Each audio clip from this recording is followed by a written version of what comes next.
All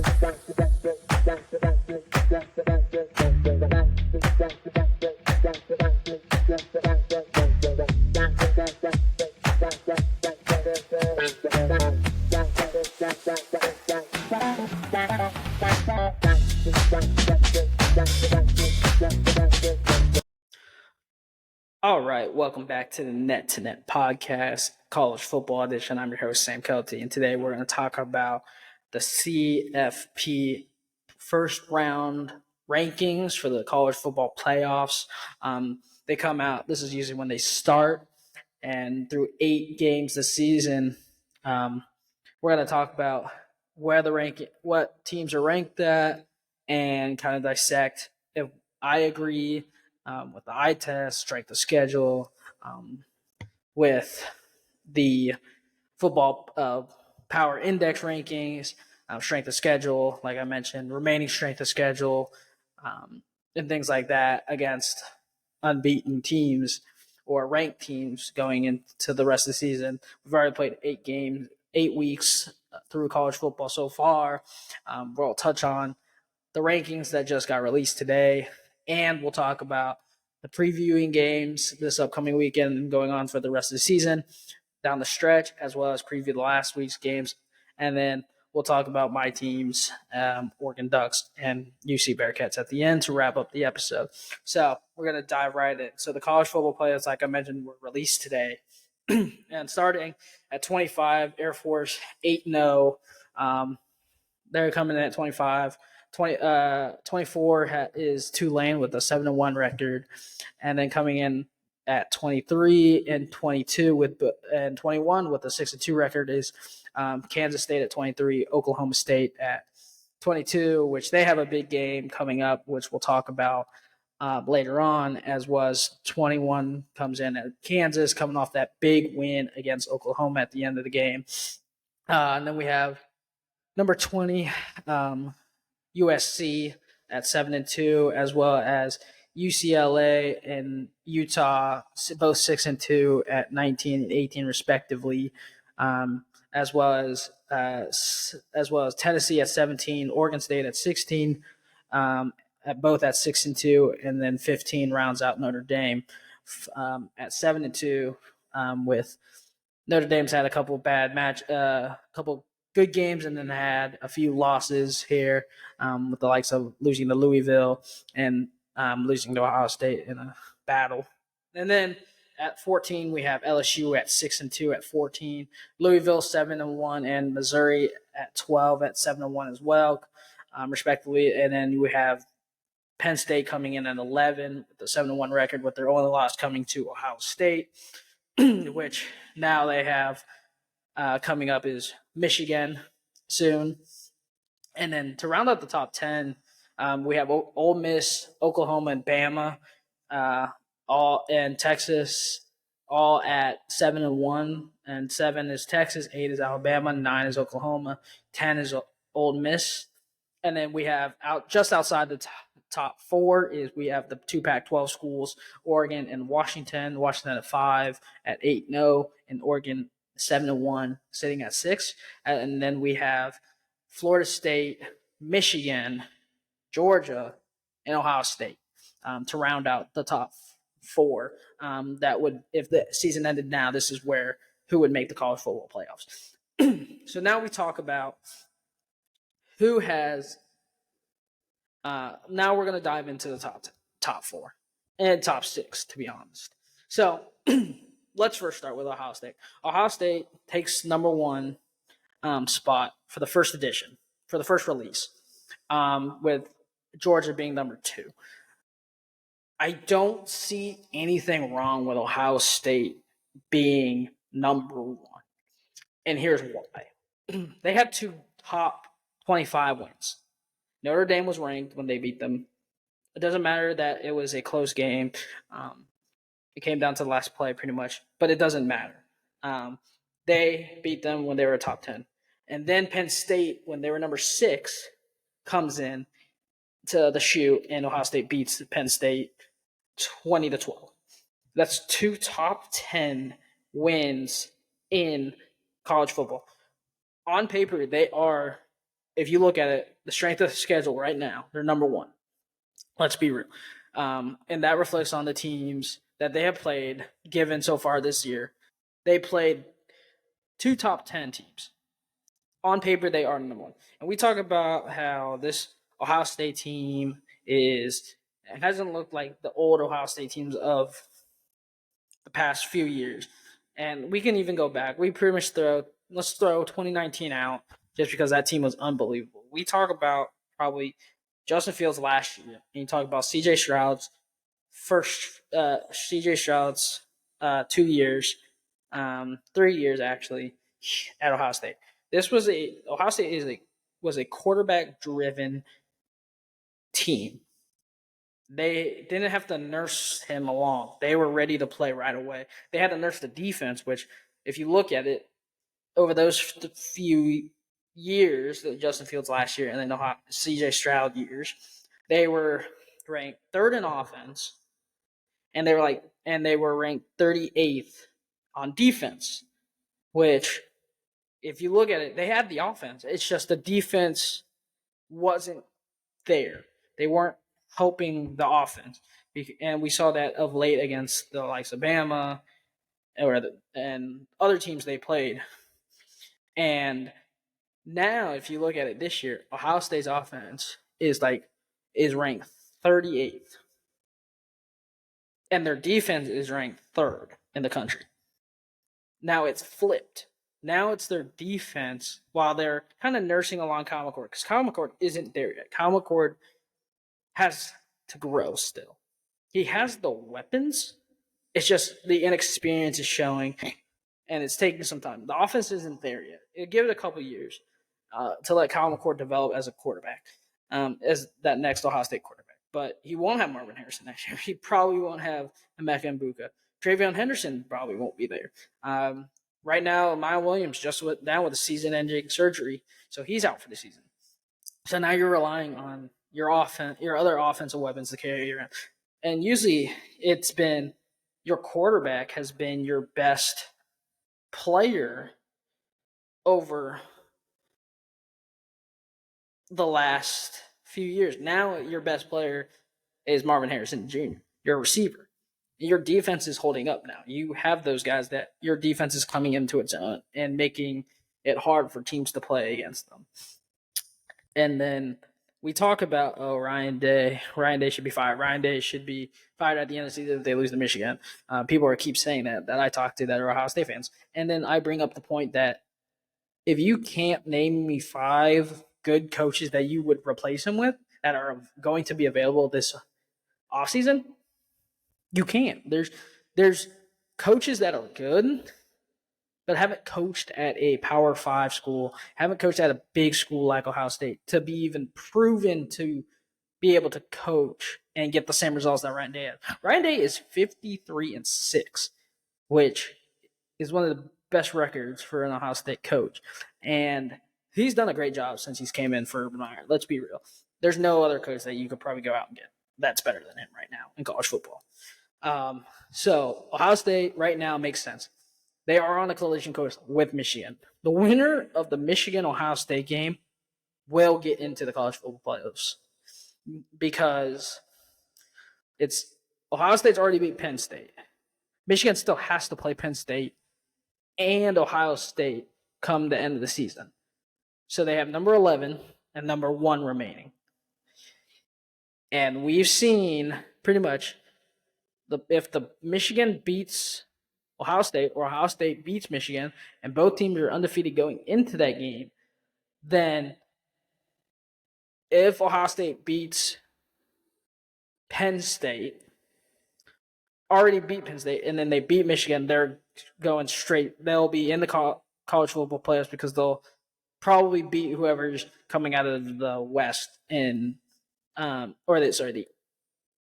West of the division with Wisconsin, Minnesota, Iowa, because they're all going to be fighting for that spot because that is an easier division. If Michigan wins, it's the same thing because they would be undefeated going into the Big Ten championship. So that I think the winner of that game gets in. I don't think Right now, they both get in due to the fact that they're undefeated. They haven't played each other yet, and Michigan looks like one of the best teams in the country. Now we talk about the number 2 team. Let's talk about Georgia. Georgia is obviously in there. They're 8-0. They, yes, if you look at the matrix, Ohio State is up there because they have 2 top 15 victories, with Georgia right now having 0 in the top 25. But you look at this, the Georgia has beaten 2 FBS teams with winning records, which isn't shocking. But you have to think about this.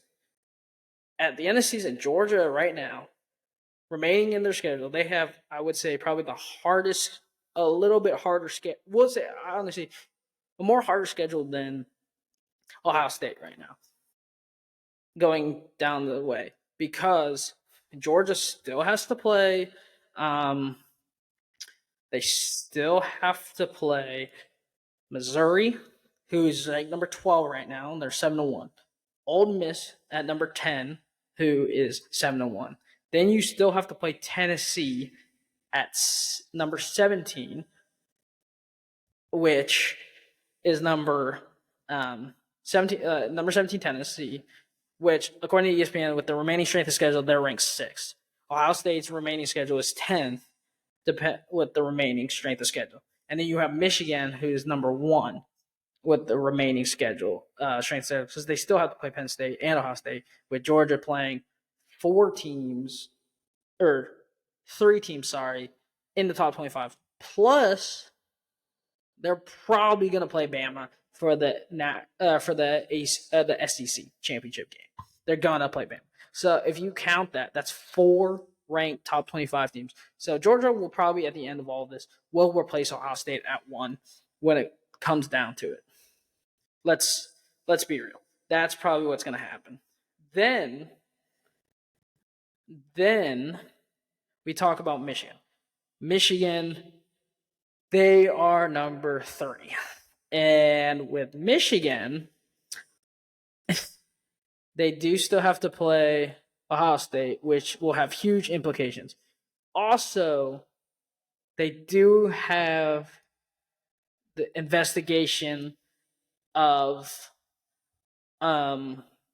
they do have the investigation still about stealing signs, which could play a factor into if Michigan gets into the college football playoffs or not. Because if they are found guilty, then they could be taken out of the conversation completely, which will flip everything.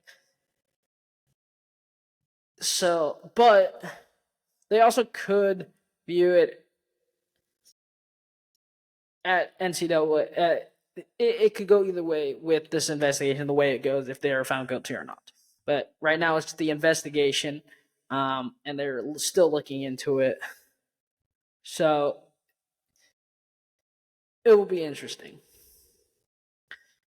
Then we have at number 4, Florida State.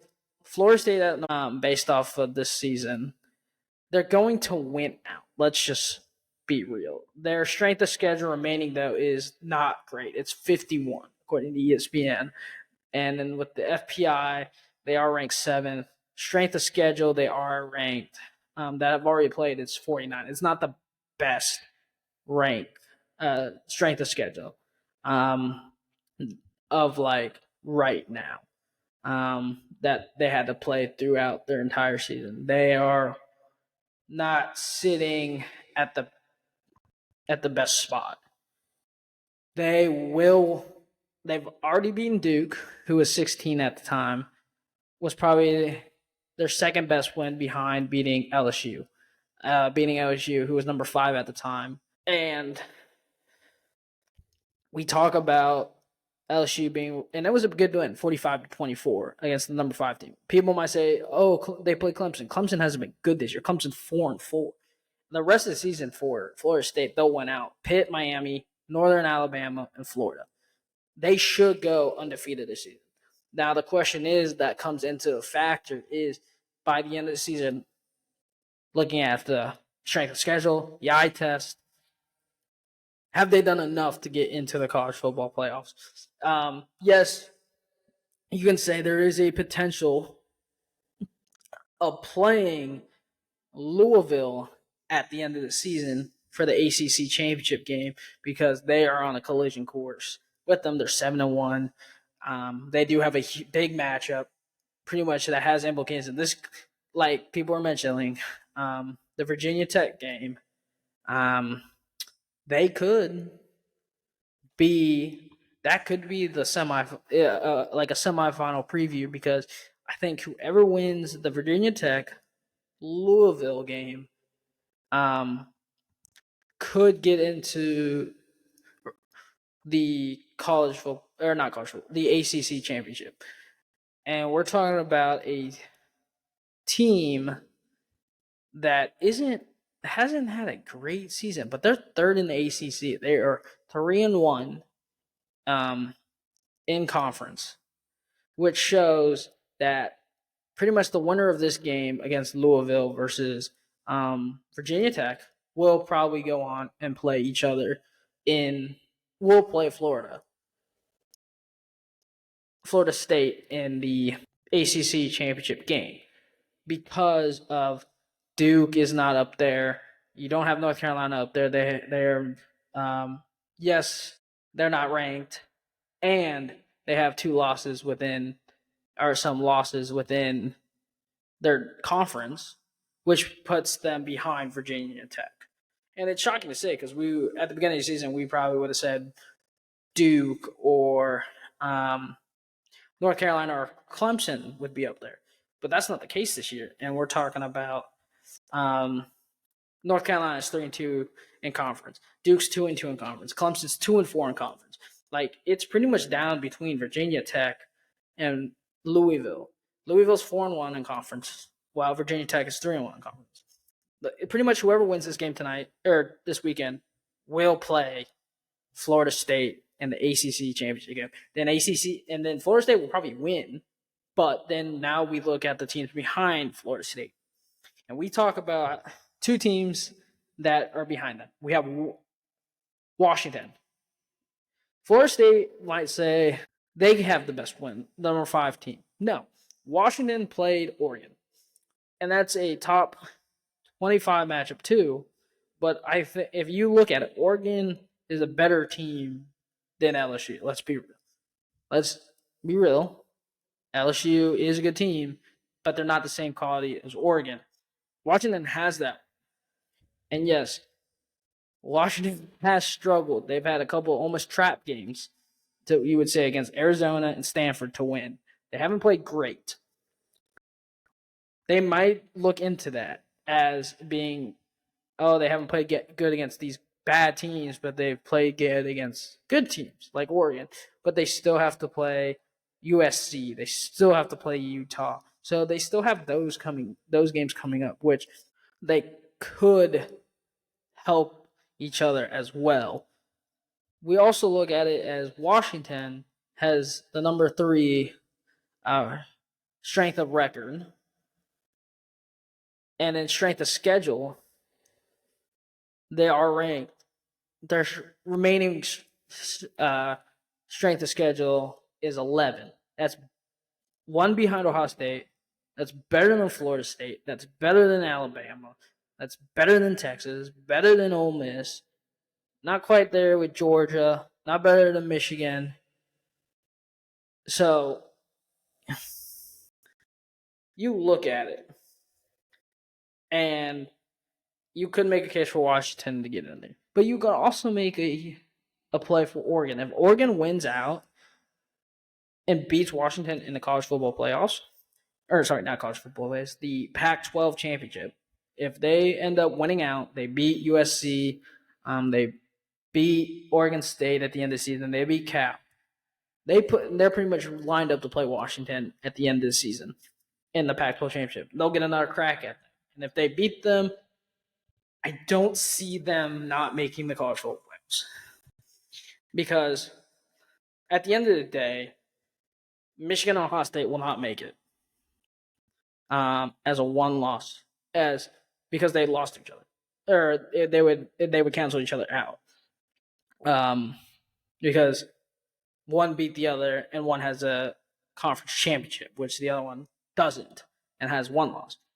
Oregon, if they have one loss, or if Washington has one loss and they win the Pac 12, they will look at having a conference championship and strength of schedule and strength of record over not having anything. And we've seen that in the past with teams making it over certain teams because of a conference championship, like playing for a conference championship.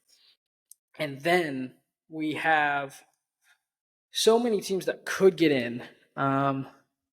Could we see another group of five make it? I doubt we see Air Force make it, but that's a long shot. Same with Tulane. It is a long shot for them both to make it, especially Tulane with having a one loss. But then we go back to the teams that are up there.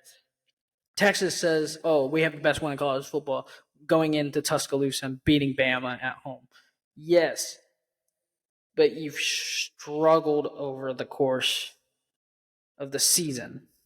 Let's be real. They've had issues in the red zone. They have issues ever since that game. And then with Quinn Ewers being down, they have struggled as well. So there is that issue. And then we talk about Alabama.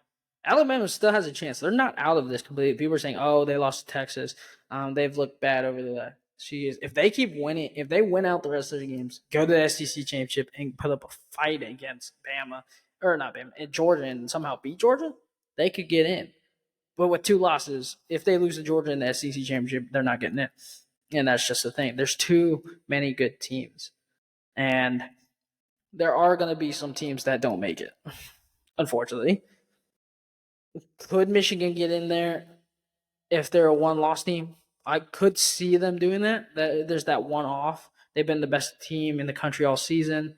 I think they've been better than Georgia. Georgia really hasn't played anyone with winning records. They've only played two. They haven't even played anyone in the top 25 yet, which, like I said, they got 4 games coming up pretty much. Well, 3 games plus the SEC championship game, which they will end up being there, and they will probably play. They will end up playing Bama. So that could happen. That will happen. And this is a good start, I think. I agree with everything the committee has said. So I do agree with where they're at in the committee. So I have no issue with it. And people might say, "Oh, wow, you do like Ohio State? They shouldn't be one." But if you look at it, they are number one due to their fact that they have 2 top 15 wins against Notre Dame, who was I believe was 6 or 7 at the time, maybe even better. And then you have the Penn State one. Yeah, and that's where I'm at. And then we have Oregon, who could still jump into it. Washington still has a chance as being the only an undefeated team. And then there's so many teams that could get the conference that I think could be left out is the Big 12. I just think the Big 12 it might be the odd man out because if you look at the standings, there's a potential chance of it being a 2-loss Big 12 team. Because outside Oklahoma being 7-1, you have Texas 7-1, Iowa State 5-3, Oklahoma State 2-0, and you talk about like this is anyone's game. It could go Iowa. It could go. It's a very odd way. Like there's only 2 one-loss teams, which Texas still has to play. Still have to play Kansas this week. Then they play TCU, Iowa State, and then Texas Tech, which could be without Quinn Ewers, they could struggle. 100%, they could struggle. And then we have Oklahoma, who still has to play in the Bedlam rivalry between Oklahoma State this week, and then West Virginia, BYU, and TCU. There's a chance that Texas might not be in the Big 12 championship, and Oklahoma might not be in the Big 12 championship. You don't know how this season could go, rest of the season.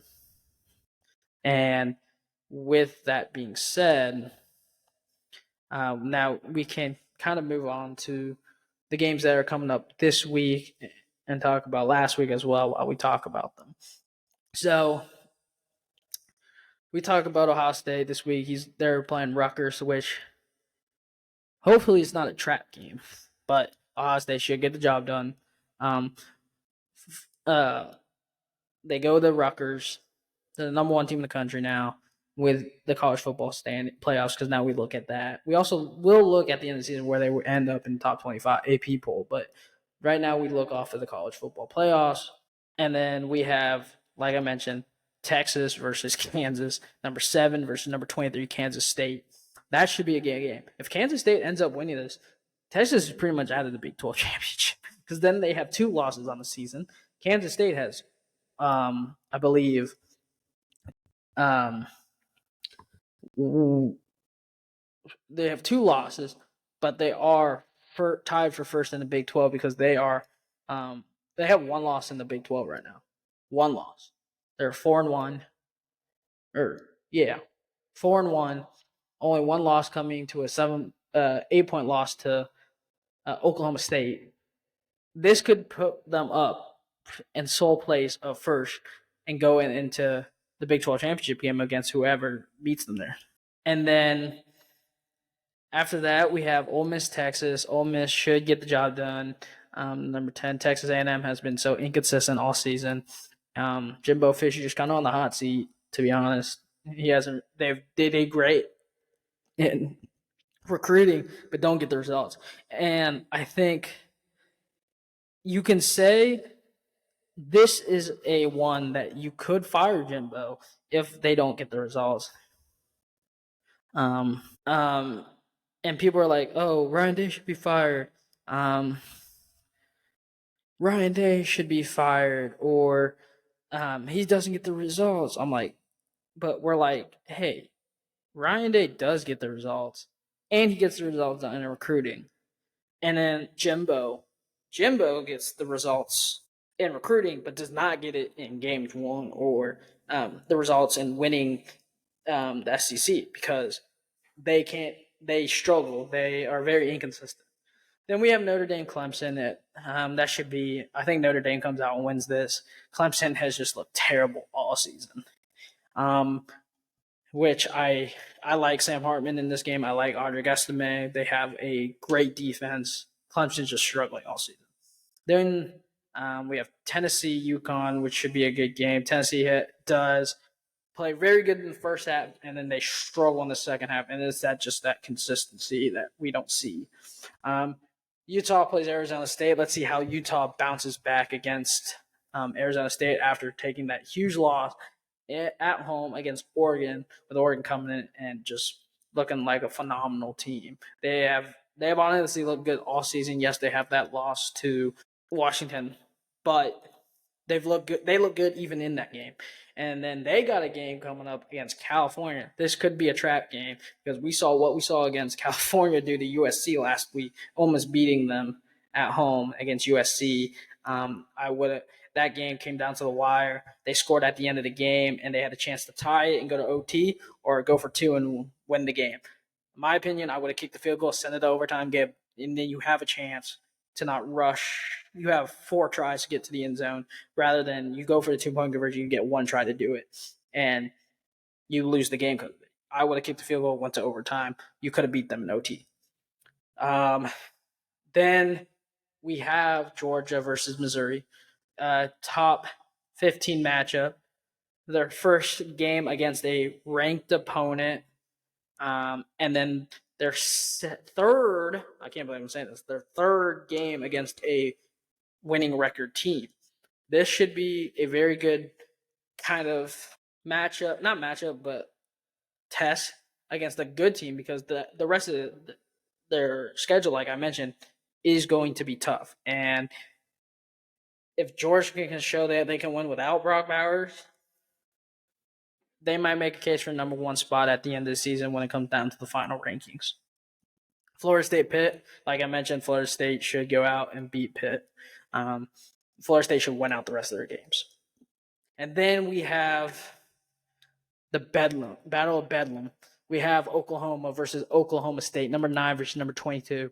This could decide if Oklahoma goes to the Big 12 championship at the end of the season, if they continue. But we talk about this Oklahoma team. We've seen two sides of Oklahoma. We've seen the new Oklahoma, which averages that keeps teams to 23 points a game.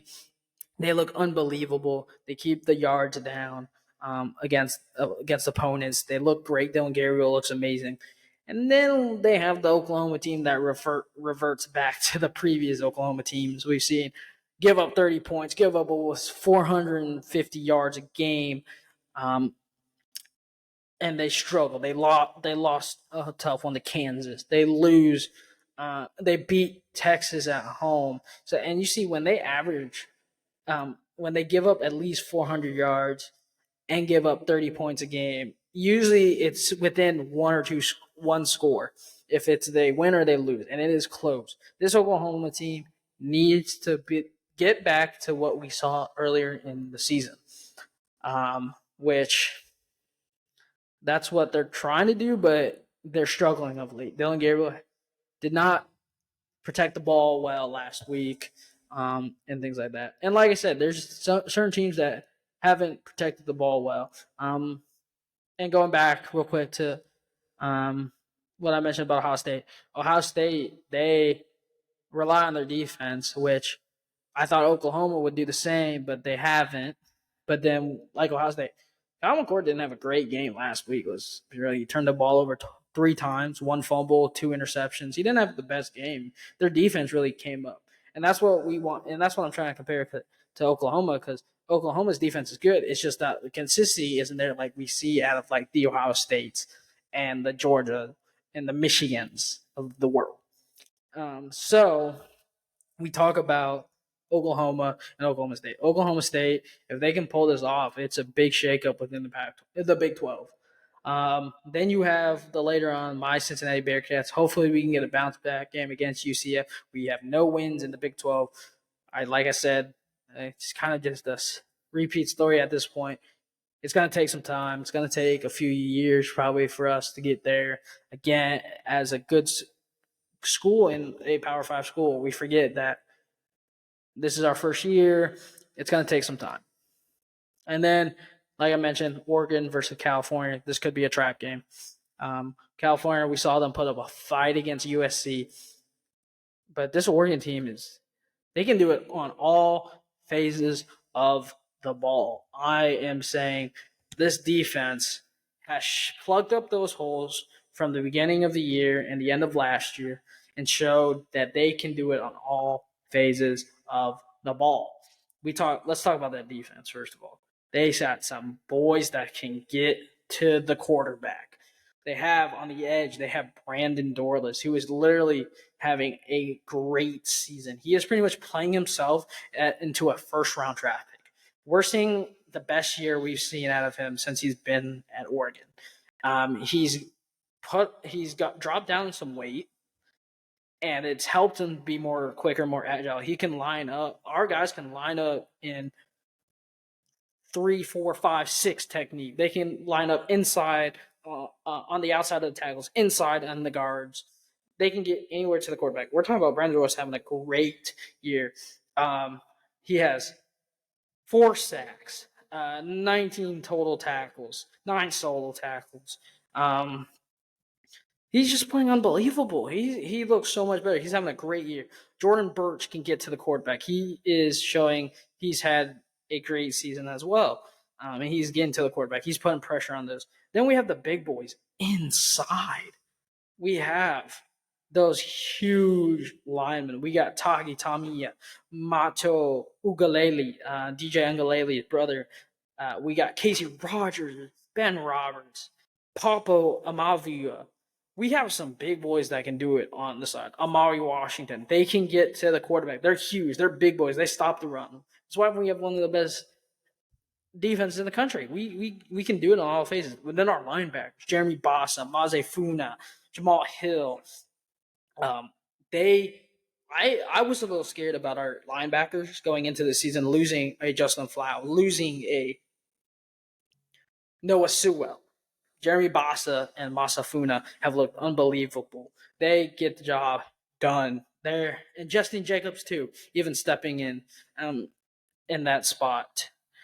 They look good. I'm happy. And then on our pack side, losing Bennett Williams, losing um, certain guys over um, to the draft and graduate. Tysheem Johnson has stepped up. Dante Manning has stepped up in certain situations when we needed him. The transfer out of Bama, Kyrie Jackson, has stepped up big and been one of those shutdown corners. Braylon Addison has looked great. And like I mentioned, losing Bennett Williams, it's huge. But you get Evan Williams, his brother, who showed a lot that he can play in this system. I think Oregon, it's in their destiny. A lot of these teams within from 1 to 6, the destiny's in their own hands. It's the way they play. If they can get those quality wins against those top ranked opponents, they're fine. I think Oregon gets the job done here, and they can win out. But yes, they still have to play USC. They still have to play Oregon State. It also helps that some of these teams have lost with 2 losses, so now it's pretty much in their hands to go to the Pac-12 championship. Speaking of USC versus Washington. I do not like USC. I've never really liked USC as an Oregon fan. I've never liked Washington. Is there a time that I'm going to root for USC this week? Yeah, when they play Washington. Because if they beat Washington and we win, we should jump Washington. Well, no, we wouldn't jump them in the playoffs, but we definitely would set ourselves up better because then they have a loss, we have a loss, then it's all hands on deck pretty much for that in the Pac-12 championship. I will be rooting for USC. I want them to pull up the upset, and I can't believe I'm saying USC will pull the upset on Washington, who's number 5 in the country. If they get Jalen McMillan back, and they get Polk going still, and they have a Dunze, they're one of the best trios in the country. I would be scared to guard them, but you never know. They could do anything, but Washington has been more consistent. Yes, they've struggled over the last 2 games against Arizona State and Stanford, but I could see a bounce back game for them. But I would love it if USC could pull up the upset. And then later on in that game, we have the number 18 versus the number 14 team, Alabama versus LSU. I think Bama keeps up the streak and beats LSU, but I think it'll be a close one.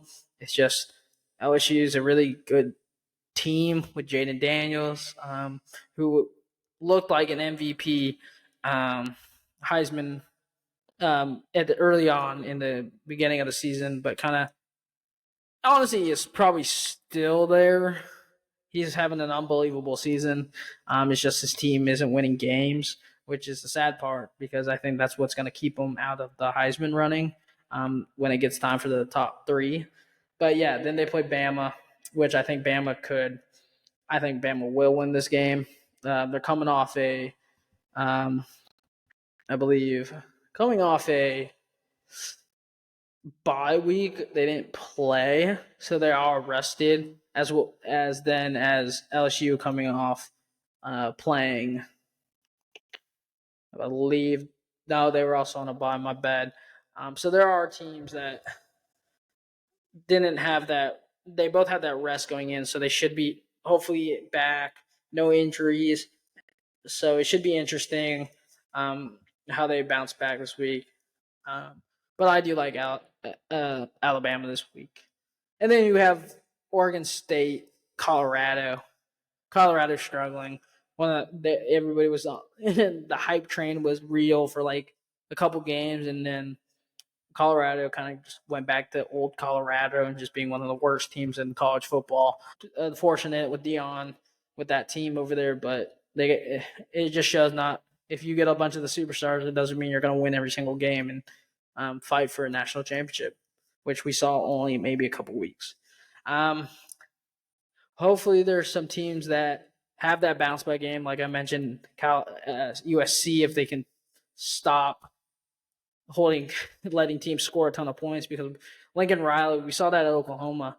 scoring a ton of points doesn't mean you're going to win games, because if your defense can't make stops. Washington, they've struggled over the last couple games. Can they have that bounce back game? I'm really hoping for UC to finally get their first victory in the Big 12. I think it'll be exciting. It is against UCF, who joined the Big 12 as well with us this year. It is at Nippert. We do fare well against UCF against Nippert. I remember my times going to those games against UCF. We hate them so much, but they always give us a good game. So hopefully UC can get that dub. Other than looking forward to the Oregon and UC game, one game I'm definitely going to be looking out for is the Georgia-Missouri, to see how Georgia fares against a top 15 matchup, as well as watching that Alabama-LSU game as well, checking up on those scores. And I'll definitely be talking about that next week. And then, like we mentioned, Ohio State, first week going in as the number one team in the country after the rankings. So it should be an interesting time to see how that works out. But yeah, so that kind of wraps up my college football edition, with the college football rankings being released today.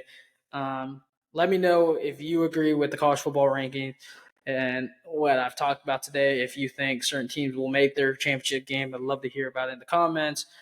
If you haven't, subscribe on YouTube and follow us on Instagram, and also subscribe us on Spotify for a listen, as well as Twitter as well. So I'll see you guys soon. We'll have our soccer, NBA, and NFL podcasts released soon. So definitely keep out on the lookout for that. And we'll see you. Peace.